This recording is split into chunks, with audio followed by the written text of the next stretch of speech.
कुनै पनि केटी मान्छेले चाहिँ के सोच्नुपर्छ भन्दाखेरि चाहिँ आफ्नो इज्जतको चाहिँ एकदमै ख्याल गर्नुपर्छ जस्तो लाग्छ क्या मलाई चाहिँ। तपाईँहरूको इज्जत नै हो गहना। तपाईँको इज्जतमा लागेको दाग चाहिँ मेटाउन सकिँदैन। हाम्रो सोसाइटीले चाहिँ केटा मान्छेको मा भन्दा पनि बढी केटी मान्छेको इज्जतमा बढी फोकस राख्छ होइन। तपाईँको इज्जतमा यत्रो सानो कुरा आयो भने पनि त्यो कुराले चाहिँ तपाईँलाई पछिसम्म नै असर पर्छ क्या।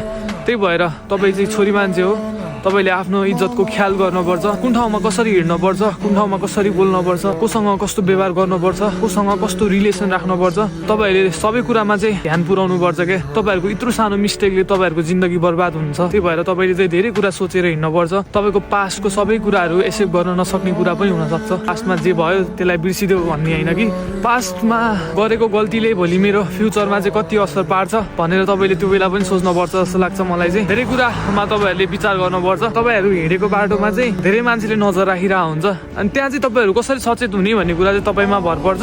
तपाईँहरूलाई मैले होच्याएको चाहिँ होइन है, यो कुरामा चाहिँ नराम्रो भन्न खोजेको होइन। तपाईँहरूसँग फ्रिडम छ, पहिलाको जस्तो छैन। मान्छेको सोचाइ अहिले फरक छ हुन त, तर पनि अब कतिवटा कुरामा त तपाईँहरूले सचेत गर्नै पर्छ।